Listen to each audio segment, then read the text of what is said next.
Hi friends, എല്ലാവർക്കും മീഷാസ് ഓണിലേക്ക് സ്വാഗതം. ഇതൊരു ചന മസാല റെസിപ്പിയാണ് കേട്ടോ. വളരെ എളുപ്പത്തിൽ തയ്യാറാക്കിയെടുക്കാൻ പറ്റും. പിന്നെ റെസിപ്പി വയ്ക്കുമ്പോൾ ഇഷ്ടപ്പെടുകയെന്ന് വെച്ചാൽ ഒന്ന് സബ്സ്ക്രൈബ് ചെയ്ത് സപ്പോർട്ട് ചെയ്തേക്കണേ. കറി വയ്ക്കാനായിട്ട് നമ്മൾ തലേദിവസം വെള്ളത്തിലിട്ട് കുതിർത്തുള്ള കടല കുക്കറിലേക്ക് ഇട്ട് കൊടുക്കാം.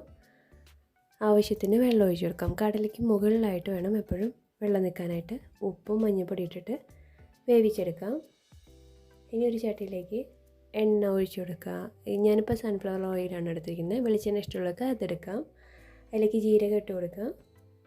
പിന്നെ ഇഞ്ചി വെളുത്തുള്ളി അരിഞ്ഞതിട്ട് കൊടുക്കാം.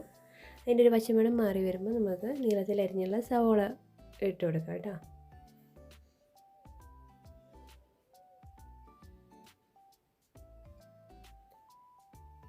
ഇനി കറിവേപ്പില ഇട്ട് കൊടുത്തിട്ട് നന്നായിട്ട് വഴറ്റിയെടുക്കുക.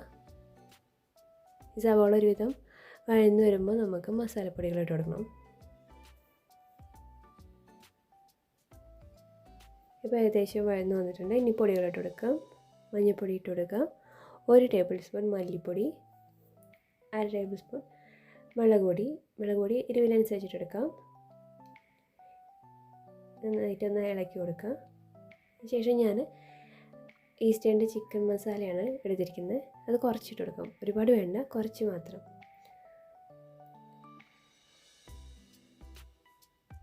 ഇത് നന്നായിട്ട് ഈ പച്ചമണയ്ക്ക് മാറുന്ന വരെ നന്നായിട്ട് ഇളക്കി കൊടുക്കാം.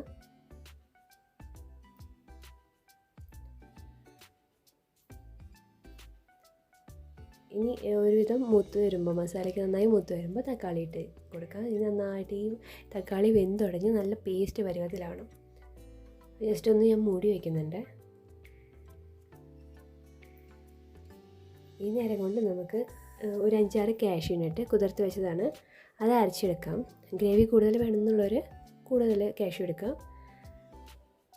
ഇപ്പോൾ ഞാൻ അരച്ച് കൊണ്ടുവന്നിട്ടുണ്ട്. ഈ തക്കാളി നന്നായി ഉടച്ചെടുക്കാം. അപ്പോൾ കുറച്ച് ചെറിയ ചൂടുവെള്ളം ഒഴിച്ചിട്ട് ഞാൻ ഒന്നും കൂടെ വഴറ്റിയെടുക്കുന്നുണ്ട്. ഈ തക്കാളി കുറച്ച് പച്ചയായിരുന്നു, അതുകൊണ്ട് വേവാൻ ഇത്തിരി ടൈം എടുക്കുന്നുണ്ട്. അപ്പോൾ ഇത്തിരി വെള്ളം ഒഴിച്ച് നന്നായിട്ട് പേസ്റ്റാക്കി എടുക്കുകയാണ്. അപ്പോൾ ഇത് ചട്ടിയിൽ നിന്ന് വിട്ട് കിട്ടുന്ന പാകമായിട്ടുണ്ട്. എണ്ണ തെളിഞ്ഞ് വരുന്നുണ്ട്.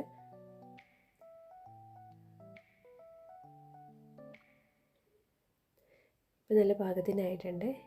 ചട്ടിയിൽ നിന്ന് വിട്ട് പോകുന്ന എണ്ണയ്ക്കും തെളിഞ്ഞ് വരുന്ന പാകമാകുമ്പോൾ നമ്മുടെ കടല വേവിച്ചത് ഇതിലേക്ക് ഇട്ട് കൊടുക്കാം.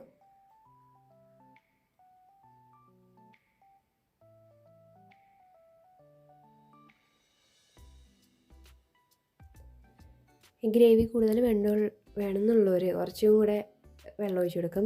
ചൂടുവെള്ളം ഒഴിച്ച് കൊടുക്കണം. എപ്പോഴും പച്ചവെള്ളം ഒന്നും എടുത്ത് ഒഴിക്കരുത്, അപ്പോൾ ടേസ്റ്റ് മാറും. ചൂടുവെള്ളം ഒഴിച്ച് നമുക്ക് ആവശ്യത്തിന് ഗ്രേവി എത്ര വേണമെന്ന് വിചാരിച്ച് അതിലൊഴിക്കുക. എന്നിട്ട് മൂടി വയ്ക്കാം. ഇപ്പോൾ ഏകദേശം തിളച്ച് വന്നിട്ടുണ്ട്.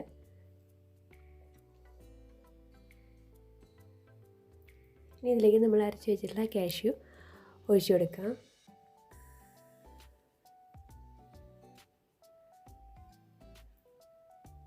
ഇനി നല്ലവണ്ണം തിളച്ച് കഴിഞ്ഞാൽ മല്ലിയില വിതറിയിട്ട് സെർവ് ചെയ്യുന്നതാണ്.